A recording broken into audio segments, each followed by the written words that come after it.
va Ouzin na nga def. ça va bien. waaw baax na man noonu laa mel dama rafet. de nature quoi yaa yow tam. alors sa appréciation d'abord ci ndaje bi tey. waaw am satisfaction teew ci livre bi nga xamante ne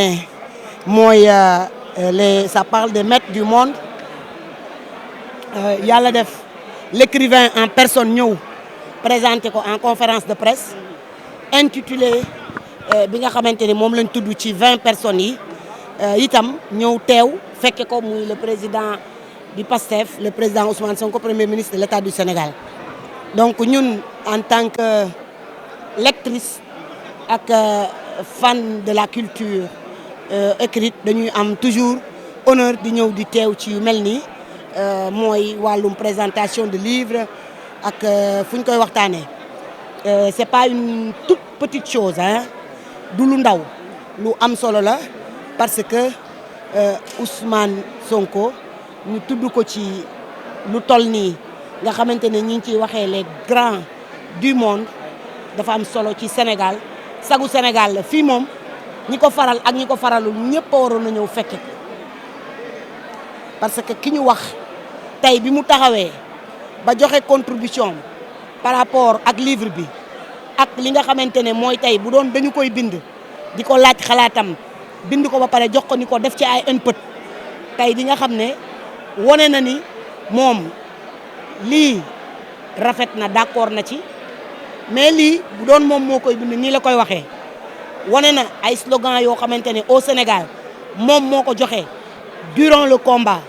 wax ne nii la koy doxalee xëy na livre bi gisee ko nii moom mu leeral ko tey pour que le monde sache que parce que un livre qui parle du monde sooy wax ak ñoom da ngay wax pour bu ëllëgee le monde sache que li ñu bind ci livre bi interprétation bi ñu ko jox yow contenu bii nga ko joxoon tey ku nekkoon ci salle bi sa xol sedd na ci tey ak boo bëggoon réécrire l'histoire di nga xam ne lii mooy la pensée du gardien de la révolution waaw moom leeral na ko le mot gatsa gatsa indi ko ci yeneen dëkk indi ko ci yeneen réew li nga xamante ni moo doon slogan bi la patrie ou la mort mu indi ko ci yeneen dëkk parce que nekkul woon loolu la mais dafa waxoon ne maanaam li nga xamante ne mooy symboliser suñu république di symboliser li nga xamante ne mooy suñuy sceau de la république mooy on nous tue on ne nous déshonore pas lépp loo xamante ne Ousmane Sonko wax na ko entre gatsa gatsa entre li loolu yëpp mooy symboliser on nous tue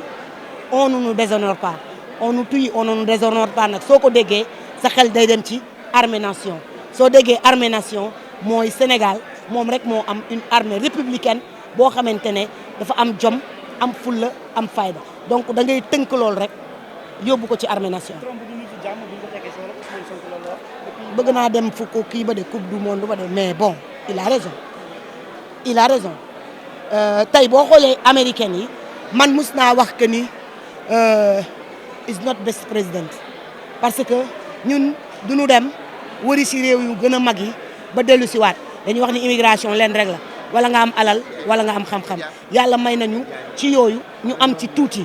yàlla defal ñu ci teraanga yooyu ñu jëlee ci sërica ñëw assemblée nationale liggéey ci liñ ci war a liggéey par rapport au monde nekk dans la francophonie yàgg ci def ci 7 ans di liggéey ak les grands décideurs pour le Sénégal je pense que quand il dit que Trump du nitu jàmm il a parfaitement raison parce que tey amul réew mi ñun jullit yi les musulmans man je devais aller à la Mecque mais dama am ay doom ital leen nekk te yàlla waxagul sama dee su ko wax te xaw ma jàmm jooju ma yaakaar Màkka tey est-ce que su ma fa demee dina ma fekk bëgg naa dem Dubaï parce que foofu sama noppalukaay la mais bëgguma ndax su ma demee Dubaï est-ce que dina am jàmm dama ragal dem Dubaï donc dama jàpp ni fii léegi Sénégal mooy dëkk bi ëpp jàmm ci àdduna bi parce que fii rek ngay toog sa xel du dem ci ñu bombarder le nord wala le sud nga bokk ci donc président Ousmane Sonko a raison réew mi àdduna bi jàmm ji mu soxla le plus grand décideur joxu ko il a parfaitement raison. bon man moom jàpp naa ni nit ku nekk li mu campagne loolu la Ousmane Sonko wax léegi ah que ni il faut pas se moquer du monde naa la ko en terme pauvre noonu laa la ko mën a définir mooy soo ko waxee dafay nekk loo xamante ne mooy président de la république xëy na bi muy campagne waxul woon ni dina teg fondation loolu ñëpp xamoon nañ ko dañ ne woon ñoom affaire fondation yi ak yëpp dañ ko fi jëlee seen yoon nekk bon raison yi tax le président de la république nag gardien de la constitution pour 5 ans mu des 3 ans yooyu li tax mu teg ko man xaw ma ko de man moom su Sonko àndul ci dara rek man àndu ma ci su àndee nag ànd naa ci mais man su Sonko àndul àndu ma ci loolu olof la du njaago boo buggee ma wax la ko sax ci njaago se Sonko non è d'accordo io non sono d'accordo io sono Sonko punto dégg nga loolu yooyu italien dégg nga man su Sonko d'accord man Sonko laa point loolu rek la li mu wax rek laa wax li mooy nekk. réussite bi nga xamante ni daal di am ci événement bi sa gis-gis. sa yëg waaw mais sant yàlla wax dëgg yàlla man lii rek laa ci bëggoon susciter le débat fexe ba ñu teg benn programme boo xam ne Pascal Boniface day jóge France mu ñëw mu présenter livre bi les 20 mètres du monde yi nga xam ne ci la Ousmane Sonko bokk te mu bokk ci mérite parce que moom comme ni ko Ousmane Sonko waxee tey mosula gisante ak Pascal Boniface tey la ñuy doog a gisante ñoom ñaar mosuñu wax téléphone lépp mi ngi jógee ci Pascal Boniface comme ni ma ko waxee tey te moom mu dëggal ko mooy ñu daje France mat na 1 an et demi pendant les Jeux olympiques de la jeunesse bi Paris organisé woon en 2024 ñu toog bureau à Iris dans son institut mu wax lu bëri ci Ousmane Sonko ma ne kii kat vraiment li Ousmane Sonko di def rafetlu na ko mais mu wax ci également ci diggante Ousmane Sonko ak Bassirou Diomaye Diakhar Faye mu wax ne yéen changement bi am Sénégal su ci Afrique sukkandikoo ñu dem ci vraiment demal seen bopp mais ànd ko ak adduna bi yëpp parce que sama boppam ma la gënal du bañ naa la moom bi mu ko waxee man jàpp naa ni loolu li gënoon a rafet mooy ma dox ci pour mu ñëw Sénégal loolu nag tey yàlla dogal na ko jóge na France ñëw Sénégal ñëw ñu defandoo fii conférence bi Ousmane Sonko dégg ngeen li mu wax kontaan na wax na ma ko léegi bi muy dem ma ne ko dinañ la defal rapport lépp li nga xam si am na ci ñetti fan yi nga moom la fi Pascal Boniface war a def jàpp naa ni ku ñëw tey xam nga ni conférence bii tey bokk nag ci conférence yi gën a rëy yoo xam ne voilà ku rëy dugg na parce que man ku ma xam-xam ne su may def dara dama koy def ak rigueur su may def dara dama ciy def sama aqulaay taala may félicité parce que lii bu amee du man rek damay félicité ñi ànd ak man ci comité préparatoire bi nga xam ne mat nañ juróom-ñeenti nit ànd ak man ñuy dox subaak ngoon suñuy nelaw di wàññeeku ñu sonn ci ànd ci également ak ay structures yoo xam jàppale nañ ñu comme le port autonome de Dakar nga xam ne jàpp na ci ndaxte lii koo gis xam ni yombul pour nga def ko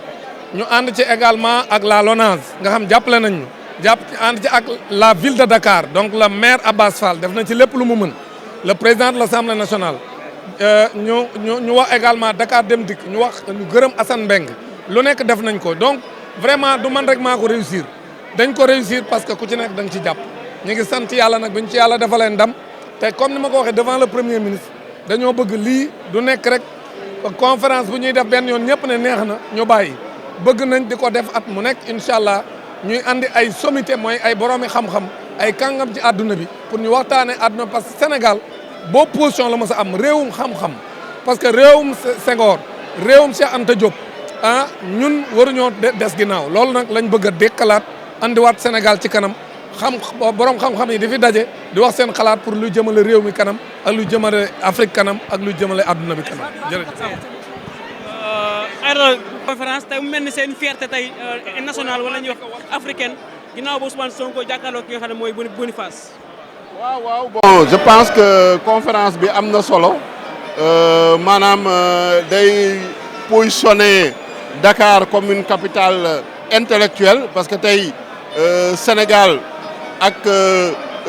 dayoom ak rayonnement am war na mun a jouer en tout cas un rôle sur le plan intellectuel au niveau mondial donc ñu invité fii ñoo xam ne ay borom xam-xam nañu ñu waxtaan ak ñoom ci àddina bi nu muy doxee donc vraiment ñoo ngi rafetlu organisation bi rafetlu également discours yi ñu fi dégg aussi bien de la part du conférencier Pascal Boniface ak le premier ministre Ousmane Sonko vraiment ñëwaat nañu ci géopolitique bi ñëwaat nañu ci souveraineté ñëwaat nañu ci lu patriotisme vraiment préciser waat ñoom seen xalaat ak fan nañu seen yéene seen ambition ak seen objectif de parce que donc am na solo trop. par rapport au message lan lañ war a mën a jàpp li Ousmane Sonko waxaat askan wi. waaw non message bi rek mooy fidélité par rapport au principe ñu nga xam ne tey moo ñu yóbbu au pouvoir vraiment lu ñu waxante ak peuple bi mooy intérêt général intérêt national bi vraiment qu'on soit fidèle par rapport à ça donc bu ñu maanaam digal dara ak peuple bi ba ñëw tey yegg au pouvoir bëgg a topp confort beeg bëgg a topp privilège yi ba fàtte lu ñu waxante ak peuple bi donc je pense que principal message bu ñu jàpp loolu la quoi donc yaakaar naa ni président tam wax na tam ci place su Afrique ci àddina bi donc Afrique doit pleinement jouer son rôle xam boppam xam ay intérêt ah donc ensemble parce que tey àddina bi c'est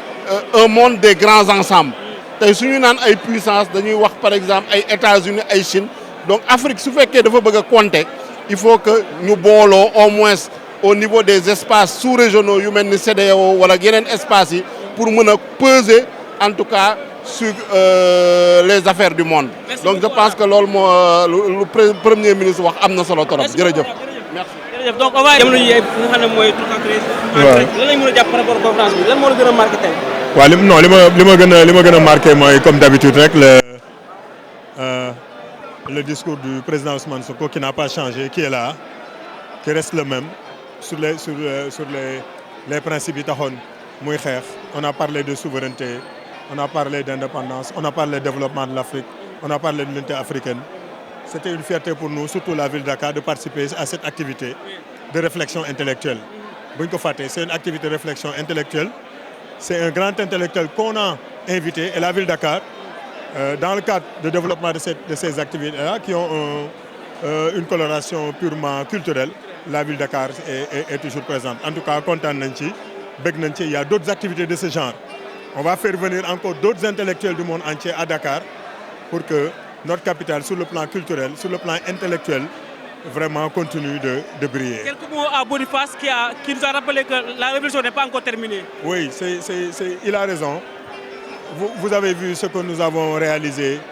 pour venir au pouvoir. Vous avez vu les problèmes auxquels nous nous sommes confrontés. Nous avons presque repris un pays qui était en lambeaux. Nous sommes en train de le refaire. C'est là où maintenant la révolution doit commencer. La révolution, c'est de se mettre au service de notre pays, d'être derrière le président de la République, d'être derrière le Premier ministre pour achever donc le travail qui nous attend. La vraie révolution, c'est à ce niveau. Je vous remercie. Merci. Gardien de la révolution. tey ñu gis li nga xam ne seeni moom mooy conférence de Dakar bi nga xam ne seeni fii lañ ko amal ki nga xam ne seeni moo di Boniface ak ki nga xam ne seeni mooy le premier ministre Ousmane Sonko ñëw ci li nga xam ne moo di souveraineté nekk loo xam ne yàgg na koy wax tey ñu def lu ni mel. waaw tey dañu gis beneen fànn ci nga xam ne mooy jiitu jawriñ yi fii ci Sénégal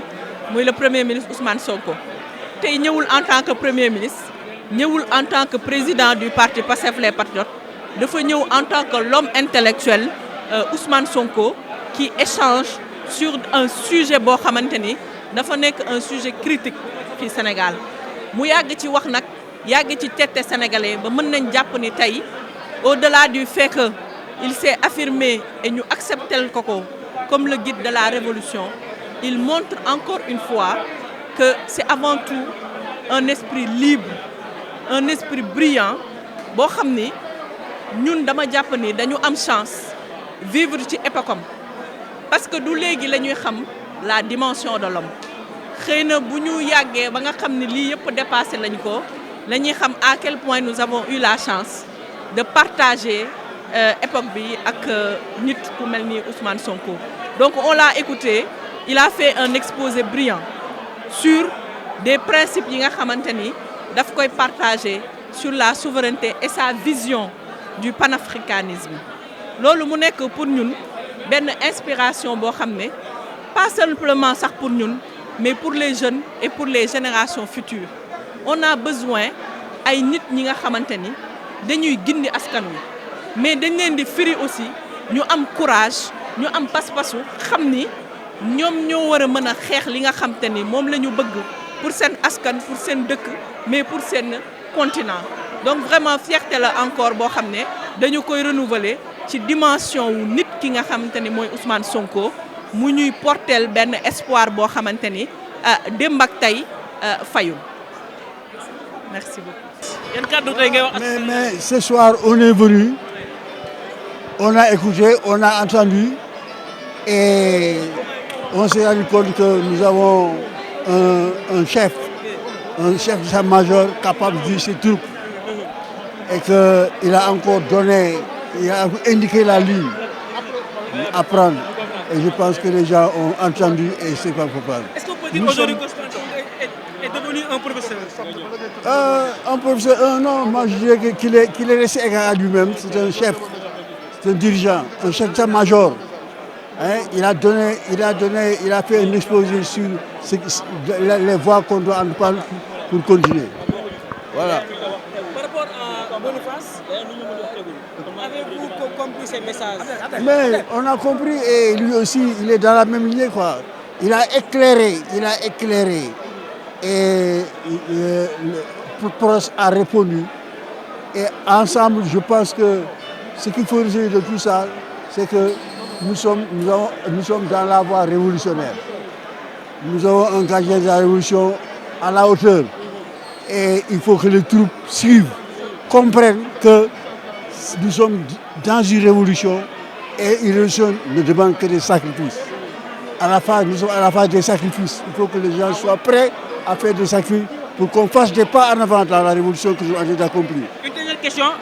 doyen. Vous avez parlé de sacrifice. La révolution n'est pas encore terminée. Mais ce qui se passe au niveau du palais de la République, est-ce que cela n'a pas entassé quelque chose par rapport à la révolution? Qu'est-ce qui se passe au palais de la République? La relation entre Sonko et Diomaye. Mais qu'est-ce que vous voulez dire? Nous avons un parti, PASTEF. Nous avons un projet. Nous avons lutté pendant 10 ans et la lutte a conduit à la victoire du 24 mars. Nous avions un programme, nous avions le projet de lutter contre un système. Nous voulons abattre ce système-là, mais nous sommes convaincus que le système est encore là. Donc il faut voir, il faut juger les gens par rapport à leur position, par rapport à ce système et par rapport à la continuation de la lutte. Parce que la lutte, elle n'est pas terminée. Et elle est pleine de ça. Nous devons être prêts à donner tous les sacrifices qu'il faut pour faire avancer ces révolutions-là. Et c'est ce que Sonko a très bien développé ce soir. Et il faut que les gens le comprennent et le suivent dans sa gestion. Très satisfait de son discours. Très satisfait de son discours. Vous serez fiers aujourd'hui. Hein? Voilà. Vous serez fiers aujourd'hui. Très fier. Très fier. Merci beaucoup. Merci. Voilà. Merci.